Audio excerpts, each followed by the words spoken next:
Hello students, welcome to EduFly JEE NEET Prabal batch. As like in previous class, I have discussed about the embryogenesis. Okay. So today I am going to discuss about the structure of monocot and dicot embryo. Okay. Chalo, let's see the structure of. First we'll study the dicotyledonous embryo. Then we'll discuss about the monocot. Okay. So dicot means it will contains two cotyledon. Two cotyledons, that means two seed. Okay, two seed.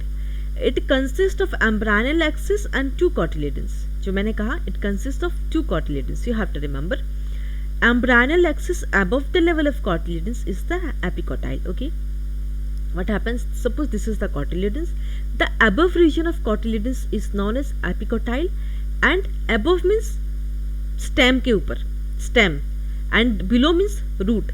The above region is known as epicotyle, and what happens is that it will terminates, where it will terminates with the plumule or stem, since the above portion is epicotyle. Okay, तो terminate रुकेगा कहाँ? जहाँ stem का जो tip होगा वहाँ stop हो जाएगा, और जो नीचे का पोर्शन उसको क्या कहेंगे? Cylindrical portion, and that is the level below the level of cotyledons. Cotyledons के नीचे वाले लेवल को हाइपोकोटाइल बोलते हैं, और वो कहाँ टर्मिनेट होगा? Lower end in the radicle और रूट टिप. रूट टिप को क्या कहते हैं? रेडिकल कहते हैं. Okay, so this two terminology hypocotyl and epicotyl is new for you all. This you have to remember. Okay, hypocotyl और epicotyl किसको कहते हैं? Okay, so this question always comes in the NEET exam. Structure of dicotyledonous embryo. Now we'll see the diagram of dicotyledonous embryo, which I am going to show you. Okay, a very common diagram. देखो, पहले this will be the cotyledon. Okay, this will be the cotyledon. Okay, two cotyledon. Done. And this will be the region I am going to show you. और यहाँ क्या होगा? Root cap. Okay, and this too is known as cotyledon. Okay, ये cotyledon हो गया, root cap हो गया. तो the below portion is known as okay hypocotyl. Okay, hypocotyl, ये पोर्शन को क्या कहेंगे? Hypocotyl. Hypocotyl, and this will terminate. कहाँ टर्मिनेट होगा? At root cap. कहाँ होगा? It will terminate at the root cap. Got my point? चलो, and this portion this is known as plumule. Okay, this is known as plumule. हो गया clear? Hypocotyl, और above region को क्या कहेंगे? Epicotyl. Hypo नीचे है तो कॉटिलेडन्स का ऊपर के रीजन को हम क्या कहेंगे? Epicotyl.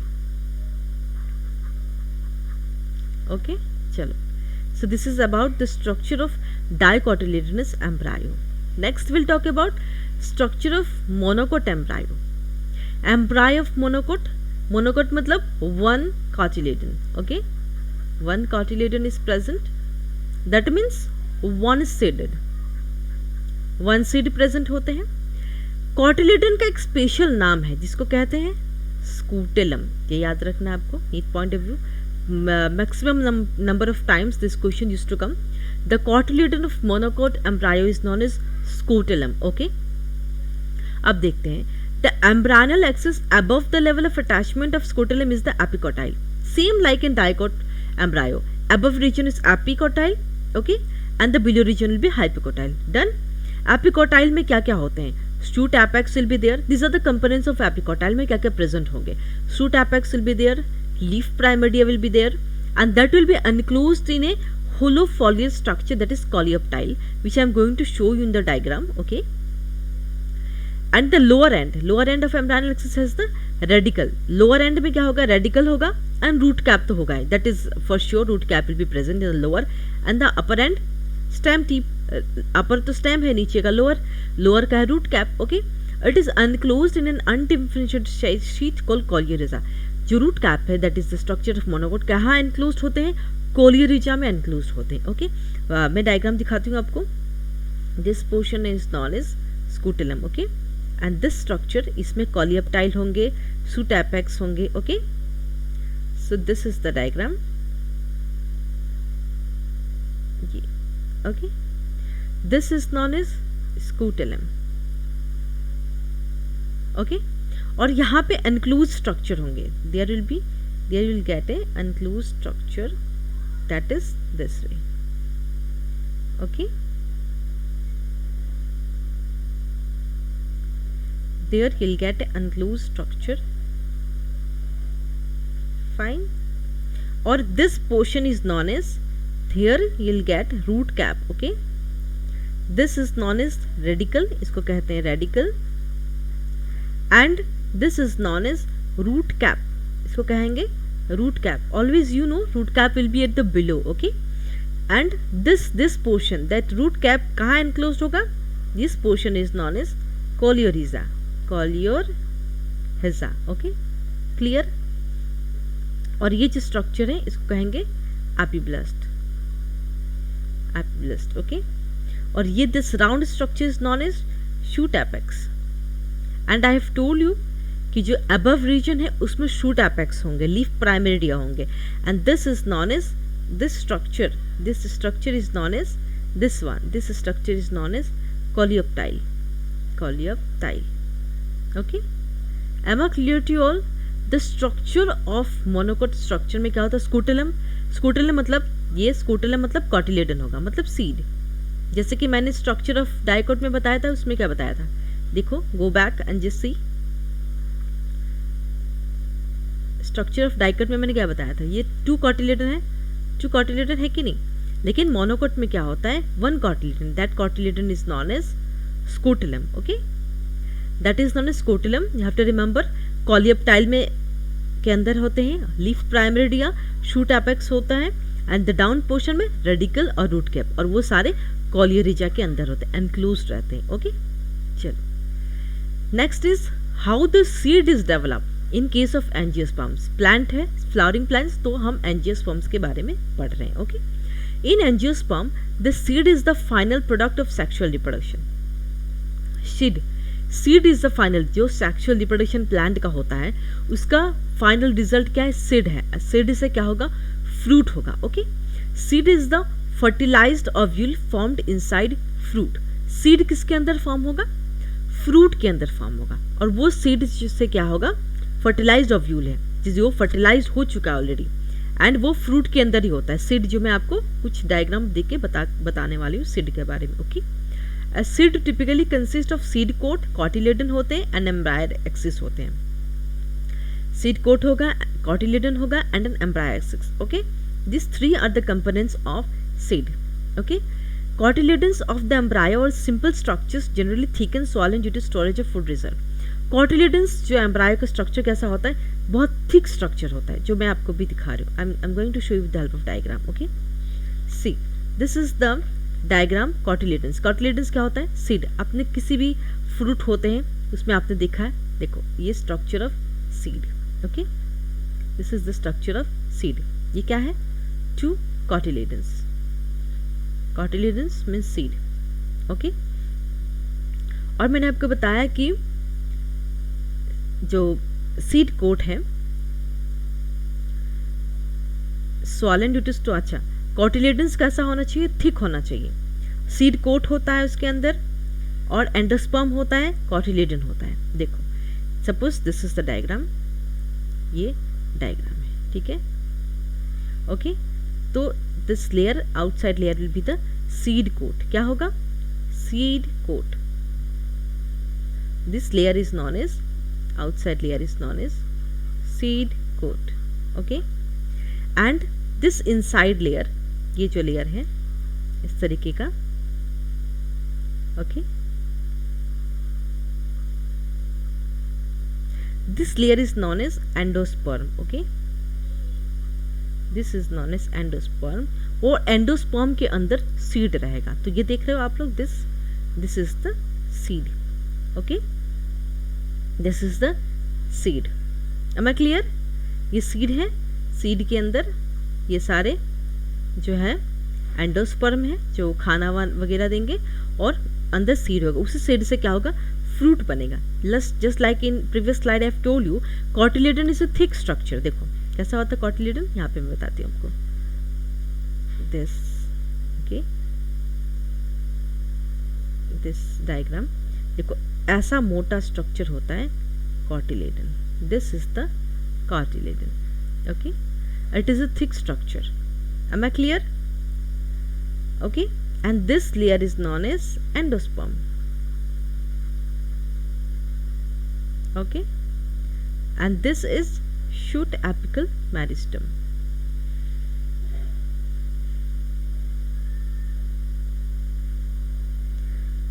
This is hypocotyle axis.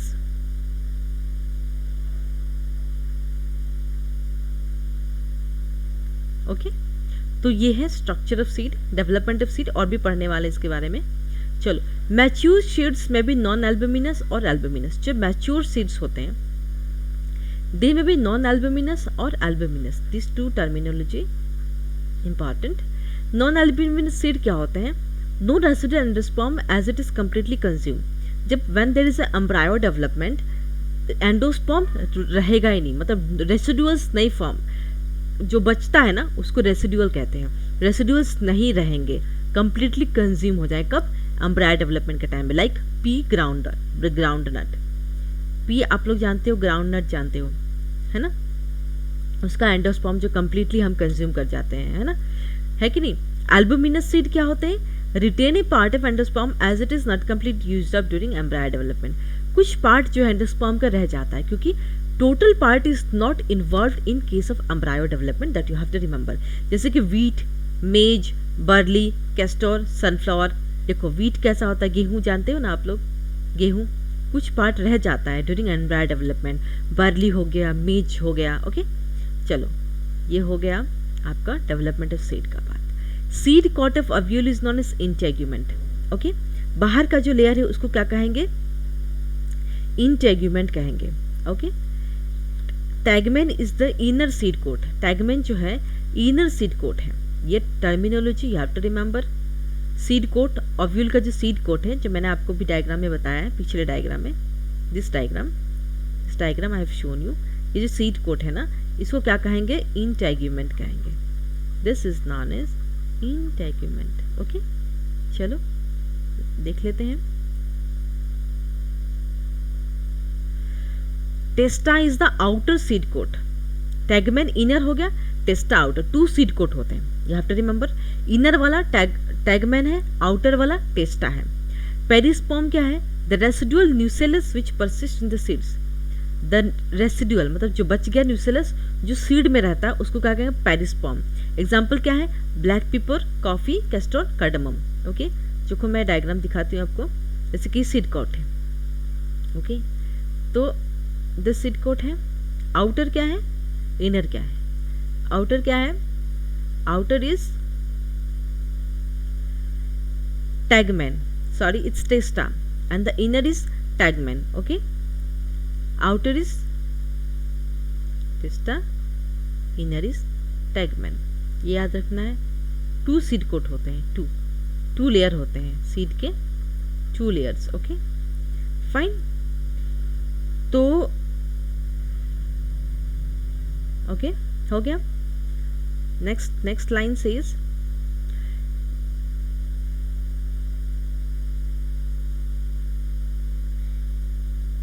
Okay, black pepper, coffee, castor, cardamom. ये हो गया, क्लियर हो गया. तो अगर हम एक कंप्लीट सीड बनाएं तो उसमें क्या क्या स्ट्रक्चर होते हैं? दिस इज द स्ट्रक्चर, रफली I have shown you the diagram. देखो पेरिकार्प होंगे, पेरिकार्प.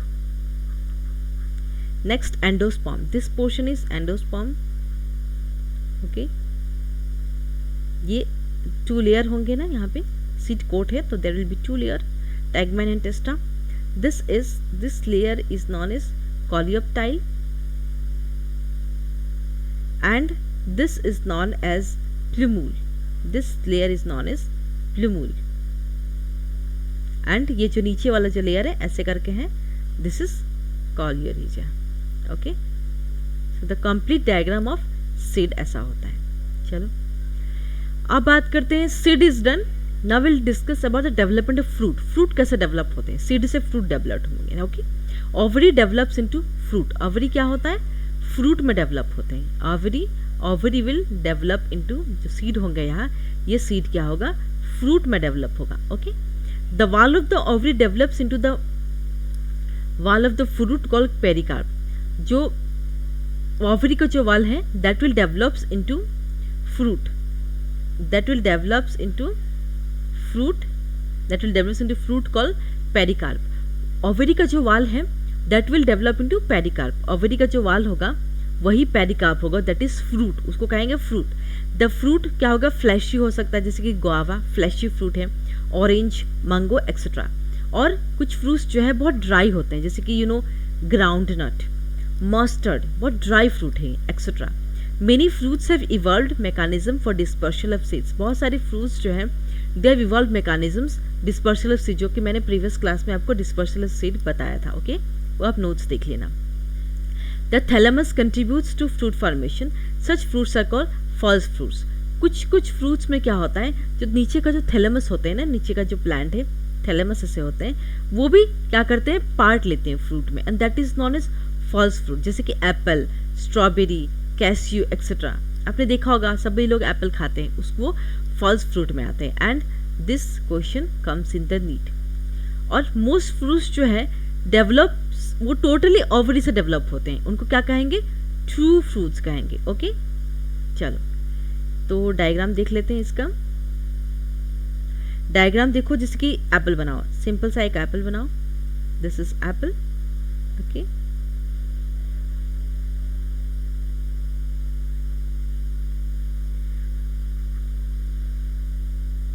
ओके चलो, तो let's see the simple diagram of Apple.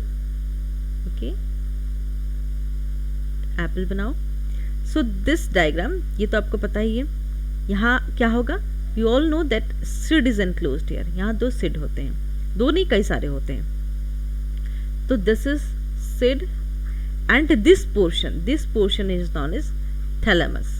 And you all know कि हम सीड हटा के थैलेमस, पूरे थैलेमस को खा जाते हैं. So they are known as false fruit. Okay, apple हो गया.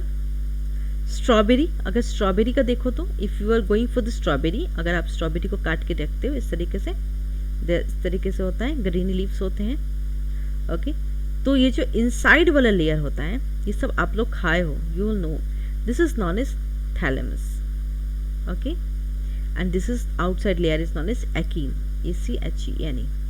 ओके, तो ये सारे जो होते हैं फॉल्स फ्रूट में आते हैं. You know this is thalamus and you know this is consumed by us. Okay, चलो next is fruits which develop without fertilization are called parthenocarpic fruits. ये एग्जाम में आता है नीट में. पार्थेनोकार्पिक, जो फ्रूट्स जो होते हैं ना, फर्टिलाइजेशन भी नहीं होता है, विदाउट फर्टिलाइजेशन ही वो फ्रूट्स हो जाते हैं, उसको क्या कहेंगे, पार्थेनोकार्पिक फ्रूट्स. एग्जाम्पल कौन सा है, बनाना. पार्थेनोकार्पिक कैसे फॉर्म होते हैं, through the application of growth hormones and such fruits are seedless. आपको पता है कि बनाना सीडलेस हैं, कुछ बनाना होते हैं जो सीड होते हैं, बट मैक्सिमम जो बनानास होते हैं सीडलेस होते हैं. Okay, and they can be induced, क्या होते हैं, ग्रोथ हार्मोन्स अगर उसमें डाल दें तो वो अपने आप वो केले बड़े हो जाते हैं, उनमें कोई फर्टिलाइजेशन की ज़रूरत नहीं है. ओके, चलो देखते हैं नेक्स्ट. अब हम बात करेंगे एडवांटेज ऑफ सीड. ये क्वेश्चन नीट में आता है कि सीड के क्या एडवांटेज है. There should be some advantage of seed. Seed से जो फ्रूट हुआ उसकी कोई एडवांटेज तो होगी ना. पहला है seed formation is more dependable है. एम्ब्रायो होगा तब सीड होगा ना, तो डिपेंड है कि नहीं एम्ब्रायो फॉर्मेशन पे. Seeds have better adaptive strategies for dispersal to new habitats and help the species to colonize in other areas.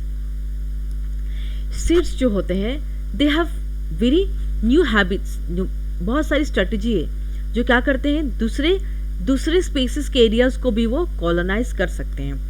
Seed आप खरीद सकते हो कि अगर आपको प्लांटेशन करना है, if someone of you are interested in plantation, you can purchase seed from the market. Which type of seed you want you can use. So दूसरे एरिया में भी उसको उपजाऊ बनाने के लिए सीड हम कहीं से भी लेके आ सकते हैं. Okay, dispersal of new habits. They have sufficient food reserve. Young seedlings are nourished until they are capable of photosynthesis on their own.